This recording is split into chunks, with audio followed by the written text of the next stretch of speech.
बिहार में आने वाले विधानसभा चुनावों में लोक जनशक्ति पार्टी के अकेले चुनाव लड़ने के कयास लगाए जा रहे थे, लेकिन भाजपा के राष्ट्रीय अध्यक्ष जेपी नड्डा ने इन बातों को सिरे से नकार दिया। हाल के दिनों में लोक जनशक्ति पार्टी अध्यक्ष चिराग पासवान और मुख्यमंत्री नीतीश कुमार में खींचतान बढ़ गई थी।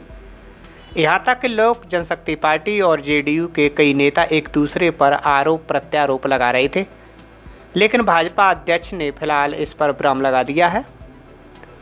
भाजपा अध्यक्ष जेपी नड्डा ने रविवार को बिहार विधानसभा चुनावों को देखते हुए बिहार प्रदेश भाजपा कार्यसमिति की बैठक को संबोधित करते हुए कहा कि भारतीय जनता पार्टी, जनता दल यूनाइटेड और लोक जनशक्ति पार्टी मिलकर चुनाव लड़ेंगे और जीतेंगे। मेरे लिए ये सौभाग्य की बात है कि मुझे कार्यसमिति की इस बैठक में आने का सौभाग्य मिला और बिहार के वरिष्ठतम कार्यकर्ताओं के साथ मुलाकात करने का मौका मिला है। बिहार और पटना जो मेरी जन्मभूमि रही है, उनके साथ और उसके साथ मेरा भावनात्मक लगाव है और ऐसी महावीर की भूमि, ऐसी हमारी भगवान बुद्ध की भूमि, गुरु गोविंद सिंह की भूमि को मैं नमन करता हूँ। बिहार के बारे में हम सब लोग जानते हैं कि एक विशेष स्थान राष्ट्र की राजनीति में बिहार ने रखा है, फिर चाहे वो राजनीतिक विषय हो, फिर चाहे वो सामाजिक पक्ष हो, फिर चाहे वो सांस्कृतिक पक्ष हो, हर एक पक्षों में बिहार ने हम सबको नेतृत्व किया है। फणेश्वर नाथ रेणु, रामधारी सिंह दिनकर से लेकर के अगर हम राष्ट्र के दृष्टि से उत्थान की बात करें और विकास की बात करें तो उसमें भी जो बिहार का योगदान रहा है वो अविस्मरणीय है। हम सब लोग उस बात को जानते हैं अच्छी तरीके से। ऐसी धरती को मैं नमन करता हूं और नमन करने के साथ साथ ऐसी धरती से मैं प्रेरणा लेता हूं जिनके जिस धरती से राजनीतिक, सामाजिक, सांस्कृतिक उत्थान हुआ है, ऐसी धरती को मैं नमन करता हूं। मित्रों, हम सब जानते हैं कि बिहार का पॉलिटिकल और सोशल कॉन्शियसनेस यह बहुत ही उत्तम दर्जे का रहता है। किसी भी विचार को, किसी भी परिस्थिति को किस तरीके से देखना है, उस पर हमने अपनी क्या दृष्टि रखनी है, उसमें हमने क्या दिशा देनी है, बिहार ने अपने सामाजिक चेतना और राजनीतिक चेतना को बहुत ही ऊपर रखा है, ये हम सब लोग जानते हैं। हम अगर चंपारण के सत्याग्रह की बात करें या फिर हम नवनिर्माण आंदोलन की बात करें और नवनिर्माण आंदोलन के साथ अगर हम जयप्रकाश जी को याद करें तो हमारे ध्यान में आता है कि जब सब लोगों ने एक तरीके से व्यवस्था के साथ अपने समझौता कर लिया, उस समय बिहार खड़ा हुआ है और बिहार ने नेतृत्व दिया है। इस बात को हमको समझना चाहिए। ऐसी धरती के हमारे वीर कार्यकर्ता, समाज के बहुत ही साथ जुड़े हुए कार्यकर्ताओं को मुझे संबोधित करने का मौका मिल रहा है, मैं अपना सौभाग्य समझता हूँ। मित्रों, जब हम आज एकत्र हुए हैं तो 2-3 तरीके के चैलेंजेस हमारे सामने हैं। एक चैलेंज कोविड का संक्रमण, कोविड-19 का संक्रमण, दूसरा बाढ़ का संक्रमण और बाढ़ की परिस्थिति, और तीसरा हम आगे चुनाव लड़ने जा रहे हैं। इन परिस्थितियों में चुनाव होने वाला है और चुनाव के दृष्टि से बिहार के लोगों ने अपना मत देना है। इस परिस्थिति में आज भारतीय जनता पार्टी का एक एक कार्यकर्ता खड़ा है। जहां तक कोविड-19 का सवाल है, हम ये बहुत ही गर्व के साथ कह सकते हैं कि इस कोविड-19 के साथ लड़ने का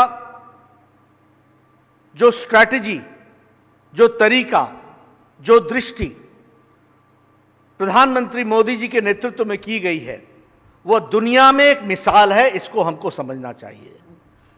as far as COVID was concern, यह एक ऐसी अकल्पनीय संक्रमण था जिसके साथ कभी भी भूतकाल में हम लोगों ने इसके प्रॉब्लम को नहीं देखा था और हमारे को मालूम नहीं था कि इससे कैसे लड़ना है।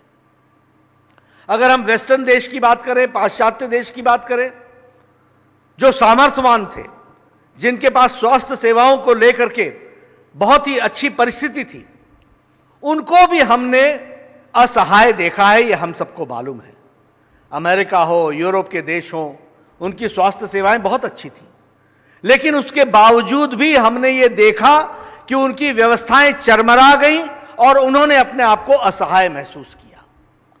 यही नहीं, स्ट्रैटेजी की दृष्टि से भी देखा जाए तो वह कंफ्यूज्ड रहे, जान बचानी है या इकोनॉमी को देखना है। ऐसे समय में हमारे प्रधानमंत्री जी ने बड़े स्पष्ट शब्दों में नेतृत्व दिया और यह कहा और देश को फ्रंट से लीड किया और यह शब्द स्पष्ट शब्दों में कहा, जान है तो जहान है। और 130 करोड़ देश को टाइमली और बोल्ड डिसीजन लेकर के लॉकडाउन किया और उस लॉकडाउन के कारण हम 130 करोड़ देश को इस कोरोना संक्रमण से बचा सके और अपनी व्यवस्थाओं को ठीक कर सके, इसको हमको समझना चाहिए। मैं ये बात आपके साथ इसलिए कर रहा हूं क्योंकि एक एक कार्य समिति के सदस्यों को ये बात बिहार की जनता को बताना है कि किस तरीके से हमने कोविड की लड़ाई लड़ी।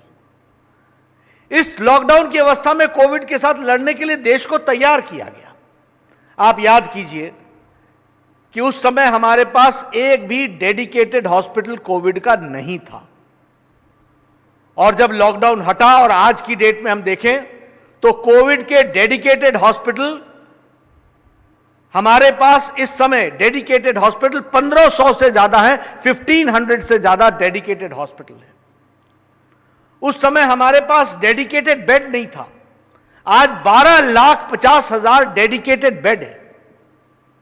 उस समय हमारे पास 150 टेस्टिंग सेंटर्स थे। वैसे तो जब कोविड शुरू हुआ तो उस समय हमारे पास टेस्टिंग कैपेसिटी और टेस्टिंग फैसिलिटी सिर्फ NIV पुणे में थी, लेकिन उसके साथ साथ फिर 150 टेस्टिंग से फैसिलिटीज बनी। लेकिन आज हम ये कह सकते हैं कि हमारे पास टेस्टिंग फैसिलिटीज मोर देन 2000 है, इसको हमको ध्यान में रखना चाहिए। और हमारी टेस्टिंग कैपेसिटी आज 10 लाख पर डे हो गई है, जो 1500 हुआ करती थी वो 10 लाख हो गई है, यह हमको समझना चाहिए। हमारे डेडिकेटेड बेड्स जहां 12 लाख है, वहीं 50,000 के आसपास हमारे ICU बेड्स हैं। और इसी तरीके से अगर हम देखें कि इस व्यवस्था के कारण हमारी आज रिकवरी रेट 74% हो गई है, यह भी हमको ध्यान में रखना चाहिए कि इस तरीके से हमने लॉकडाउन की अवस्था में लड़ाई लड़ी है। हमारे पास एक भी पर्सनल प्रोटेक्शन इक्विपमेंट नहीं था, विदेश से मंगवाया जाता था। लेकिन लॉकडाउन में प्रधानमंत्री जी ने देश के उद्यमियों को प्रेरित करके आज प्रतिदिन 4.5 lakh personal protection equipment Bharat बना रहा है, इसको हमको समझना चाहिए। 50,000 वेंटिलेटर्स भारत ने बना करके दिए हैं, इसको हमको समझना चाहिए। इस तरीके से देश को तैयार किया गया और मुझे खुशी है और मैं चाहूंगा कि आप इसकी चर्चा करें कि बिहार में भी आज हमारी रिकवरी रेट 73.48% है और हमारे पॉजिटिव जो केस के दर हैं वो 2.89% आ गया है, इसको भी हमको समझना चाहिए। मुझे खुशी है कि डोर टू डोर स्क्रीनिंग जो बिहार में हुई है, लगभग 10 crore door to door screening की गई है, इसको भी हमको समझना चाहिए। और जो 35,000 टेस्ट हो रहे थे वो अब 1 लाख टेस्ट हो रहे हैं, इसको भी हमको समझना चाहिए कि बिहार ने किस तरीके से अपने आप को ठीक किया है। और मैं मंगल पांडे जी को इसके लिए बधाई देता हूं कि उन्होंने बिहार में इस कोविड की लड़ाई में अग्रेसिव होकर के लड़ाई लड़ी है, इसको भी हमें ध्यान में रखना चाहिए। ये हम आपके साथ शेयर करना चाहते हैं। मित्रों, जहां तक कोविड की लड़ाई का सवाल है, हम ये भी जानते हैं कि यह लड़ाई अकेली नहीं लड़ी गई, इसके साथ साथ आर्थिक विषय को भी कहा। और इसीलिए प्रधानमंत्री जी ने कहा कि जान है तो जहान है, और बाद में कहा कि जान भी है और जहान भी है, दोनों की चिंता होगी। और आप इस बात को याद कीजिए कि हमारे यहाँ प्रधानमंत्री गरीब कल्याण पैकेज आया, 1,70,000 करोड़ का यह पैकेज था।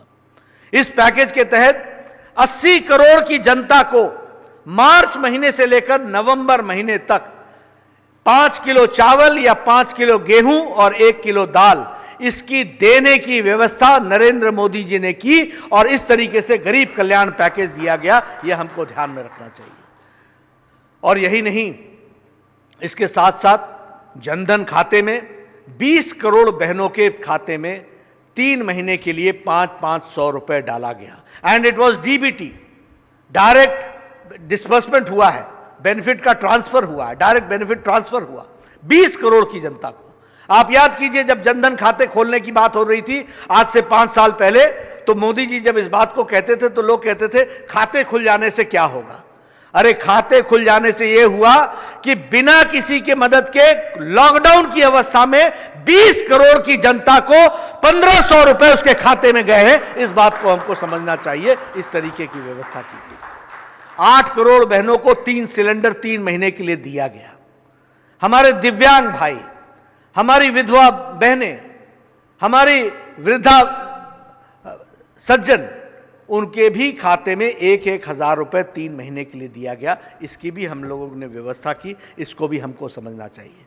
और इसके साथ साथ हम यह भी जानते हैं कि हमारे किसान भाइयों के लिए 12 करोड़ 64 लाख किसान, 12 करोड़ 64 लाख किसान, इनके भी खाते में 2-2 हजार रुपए यह भी डाला गया। इसको भी हमको ध्यान में रखना चाहिए। और यही नहीं, प्रधानमंत्री जी ने छठी किश्त भी 8.5 करोड़ के किसानों के लिए 17,000 करोड़ रुपए यह भी दे दिए हैं। इसको भी हमको समझना चाहिए और इससे उनकी किश्त पूरे होंगे, इसको भी हमको समझना चाहिए। इस तरीके की व्यवस्था की गई है। अगर हम बात करें अपने आत्मनिर्भर भारत की, तो हम जानते हैं कि किस तरीके से आत्मनिर्भर भारत में भारत को आगे खड़ा करने का प्रयास हुआ है।